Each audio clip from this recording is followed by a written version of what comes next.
الله أكبر الله أكبر. أشهد أن لا إله إلا الله. أشهد أن محمد رسول الله. حي على الصلاة حي على الفلاح. قد قامت الصلاة قد قامت الصلاة. الله أكبر الله أكبر. لا إله إلا الله. لا إله إلا الله محمد رسول الله صلى الله عليه وسلم. استووا صفوفكم فإن تسمية الصفوف من تمام الصلاة. استووا صفوفكم واعتدلوا.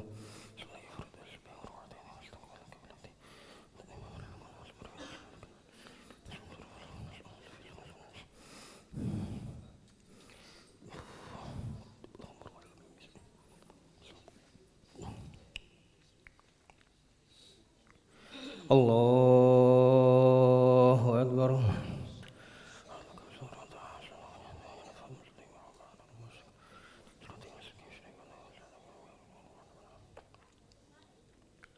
بسم الله الرحمن الرحيم.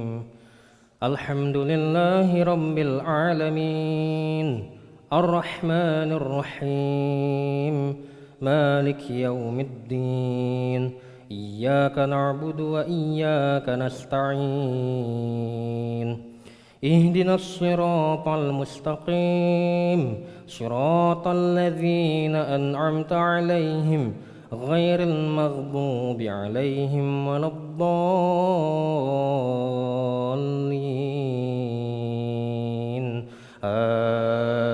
آمين.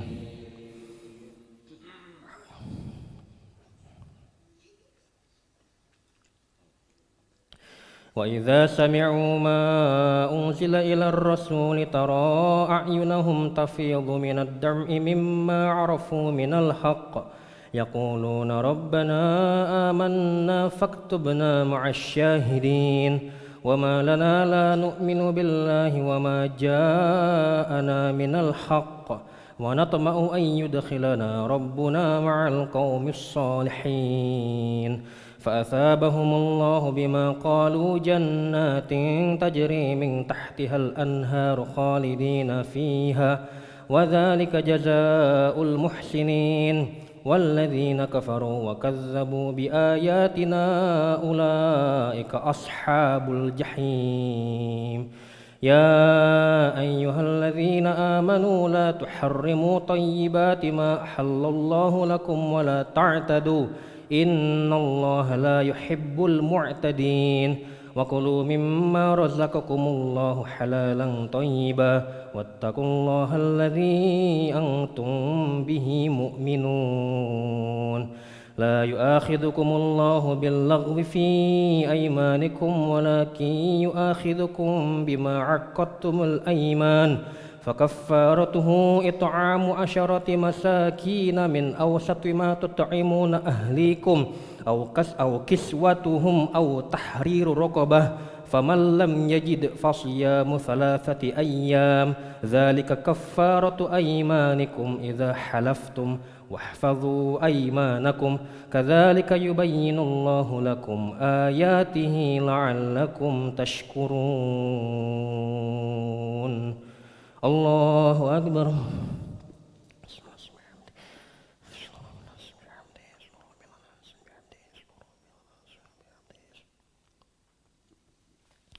سمع الله لمن حمده.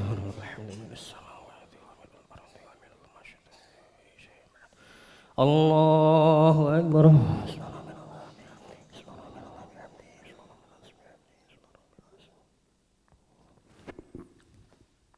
الله أكبر.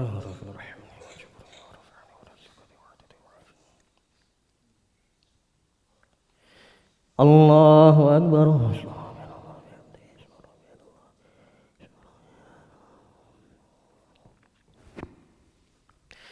الله أكبر. بسم الله الرحمن الرحيم. الحمد لله رب العالمين الرحمن الرحيم مالك يوم الدين إياك نعبد وإياك نستعين اهدنا الصراط المستقيم صراط الذين أنعمت عليهم غير المغضوب عليهم ولا الضالين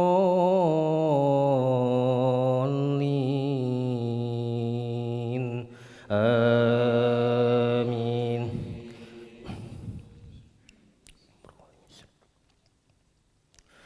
يا أيها الذين آمنوا إنما الخمر والميسر والأنصاب والأزلام رجس من عمل الشيطان فاجتنبوه لعلكم تفلحون. إنما يريد الشيطان أن يوقع بينكم العداوة والبغضاء في الخمر والميسر ويصدكم عن ذكر الله وعن الصلاة فهل أنتم منتهون. وأطيعوا الله وأطيعوا الرسول واحذروا فإن توليتم فاعلموا أنما على رسولنا البلاغ المبين. ليس على الذين آمنوا وعملوا الصالحات جناح فيما طعموا إذا ما اتقوا وآمنوا وعملوا الصالحات ثم اتقوا وآمنوا ثم اتقوا وأحسنوا والله يحب المحسنين. يا أيها الذين آمنوا ليبلونكم الله بشيء من الصيد تناله أيديكم ورماحكم ليعلم الله من يخافه بالغيب فمن اعتدى بعد ذلك فله عذاب أليم. يا أيها الذين آمنوا لا تقتلوا الصيد وأنتم حرم ومن قتله منكم متعمدا فجزاء مثل ما قتل من النعم يحكم به ذوى عدل منكم هديا بالغ الكعبة أو كفارة طعام مساكين أو عدل ذلك صياما ليذوق وبال أمره عفى الله عما سلف ومن عاد فينتقم الله منه والله عزيز ذو انتقام. الله أكبر.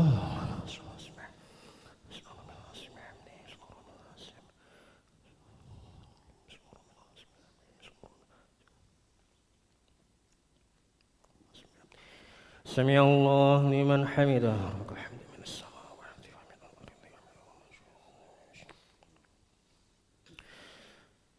اللهم اهدنا فيمن هديت وعافنا فيمن عافيت وتولنا فيمن توليت وبارك لنا فيما أعطيت وقنا برحمتك شر ما قضيت.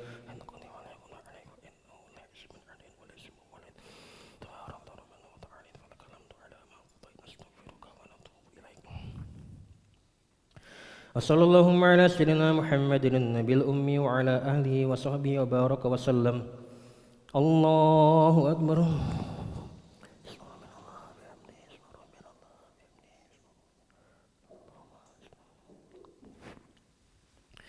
الله أكبر.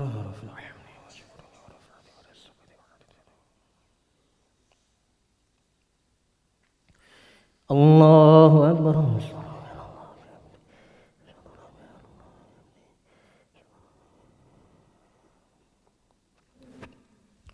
الله أكبر.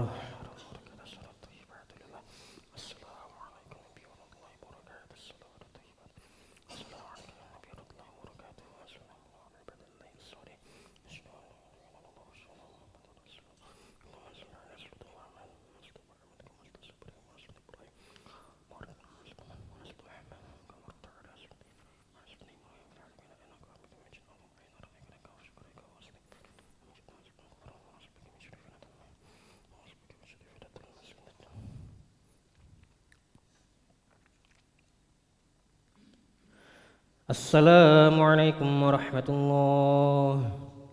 السلام عليكم ورحمة الله.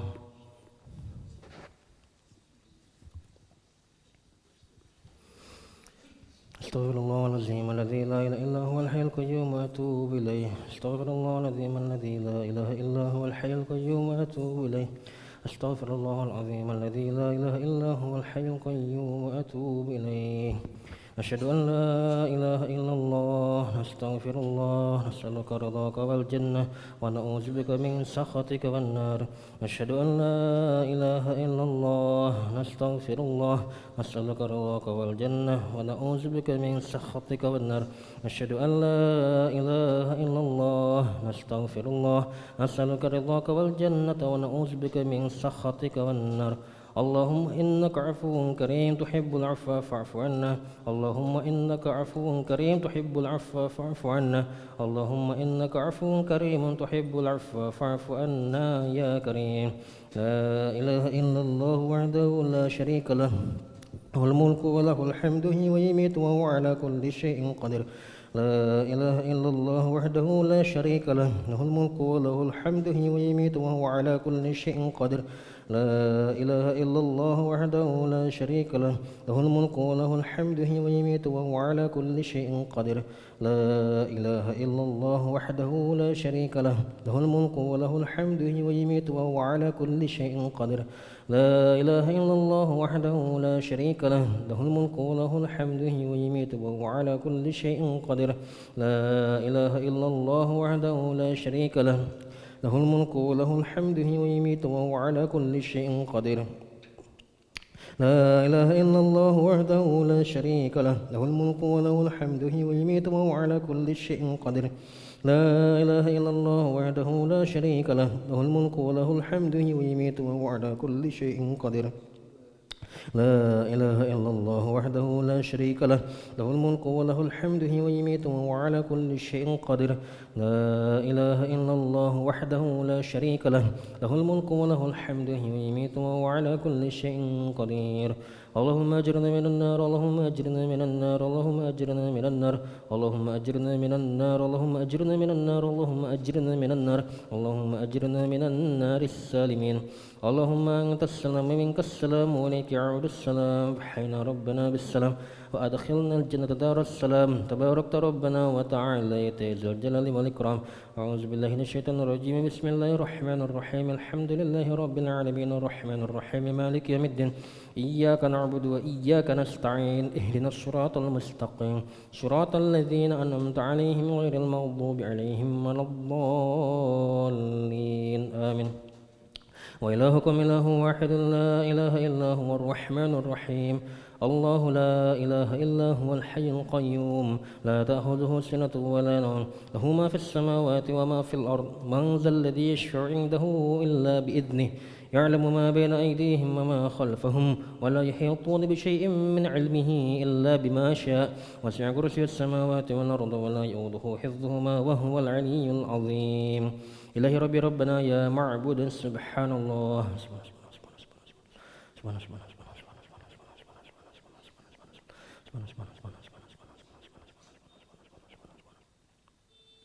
سبحان الله الكريم دائما أبدا الحمد لله الحمد لله الحمد لله الحمد لله الحمد لله الحمد لله الحمد لله الحمد لله الحمد لله الحمد لله الحمد لله الحمد لله الحمد لله كل حال في كل حال الله أكبر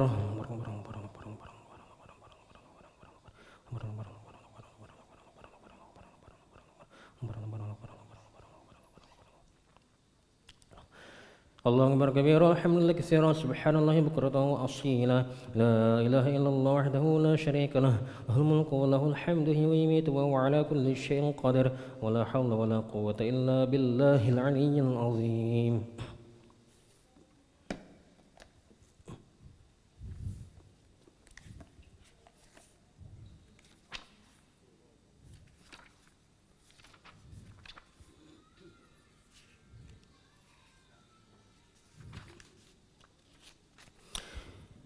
Bismillahirrahmanirrahim. Assalamualaikum warahmatullahi wabarakatuh. Ahmaduhu nusalli wa nusallimu ala rasulil karim amma ba'du. Kita melanjutkan membaca tentang fadilah atau keutamaan dari bulan suci Ramadan.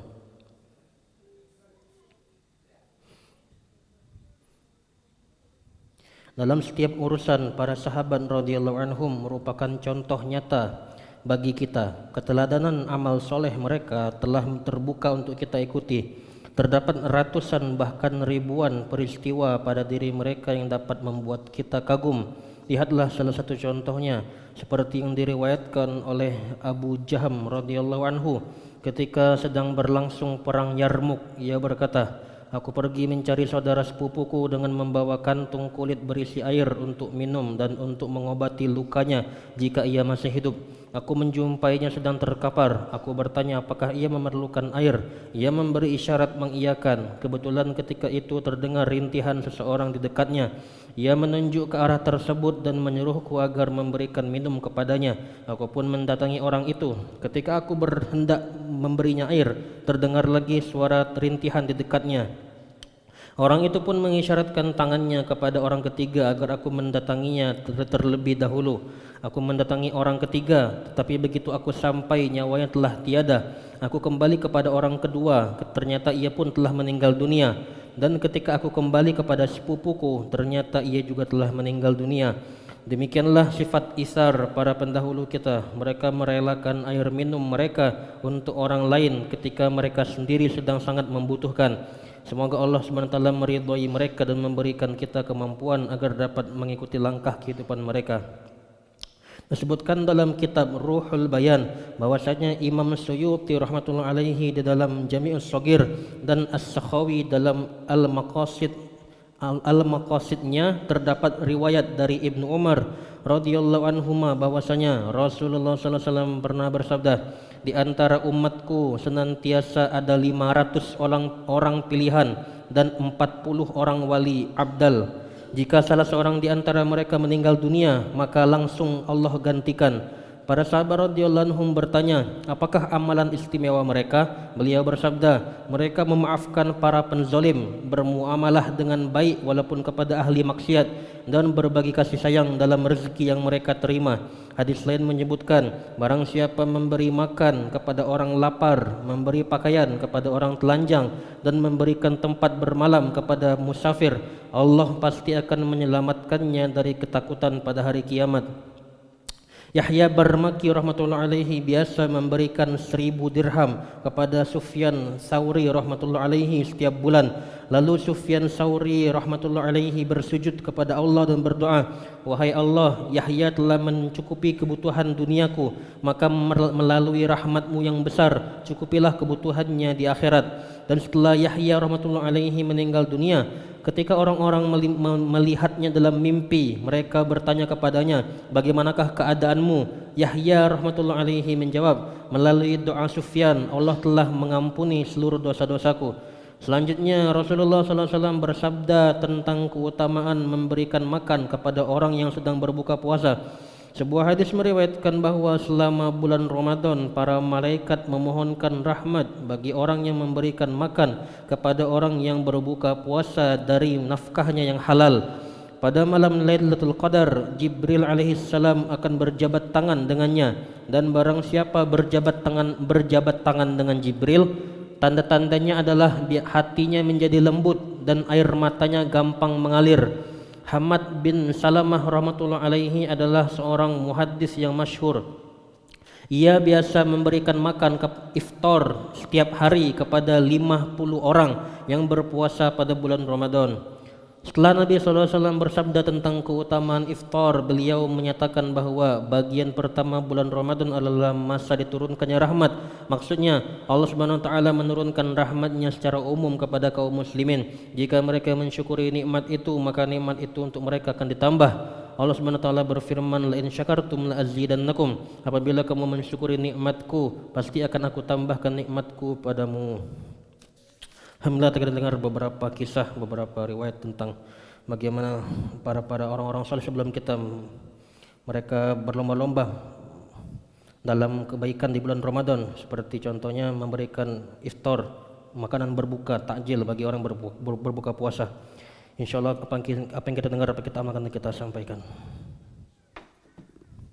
أعوذ بالله من الشيطان الرجيم بسم الله الرحمن الرحيم الحمد لله رب العالمين حمدا شاكرا حمدا نعيما حمدا يؤافي نعمه ويكافئ مزيدا يا ربنا لك الحمد كما ينبغي لجلالك الكريم وعظيم سلطانك اللهم صل على سيدنا محمد وسيدنا محمد ربنا ظلمنا أنفسنا وإن لم تغفر لنا وترحمنا لنكونن من الخاسرين ربنا اغفر لنا ذنوبنا وذنوب والدينا وارحمهم كما ربونا صغارا جميع المسلمين والمسلمات والمؤمنين والمؤمنات الأحياء منهم والأموات برحمتك أرحم الراحمين ربنا لا تزغ قلوبنا بعد إذ هديتنا وهب لنا من لدنك رحمة إنك أنت الوهاب اللهم أرنا الحق حقا وارزقنا اتباعه وأرنا الباطل باطلا وارزقنا اجتنابه اللهم أعنا على ذكرك وشكرك وحسن عبادتك يا مقلب القلوب ثبت قلوبنا على دينك يا مصرف القلوب صرف قلوبنا على طاعتك ربنا لا تجعلنا فتنة للقوم الظالمين ونجنا برحمتك من القوم الكافرين ربنا افرج علينا صبرا وتوفنا مسلمين ربنا اجعلنا مقيمين الصلاة ومن ذريتنا ربنا تقبل دعاء اللهم الحمنا مراشد أمورنا وإذنا من شرور نفوسنا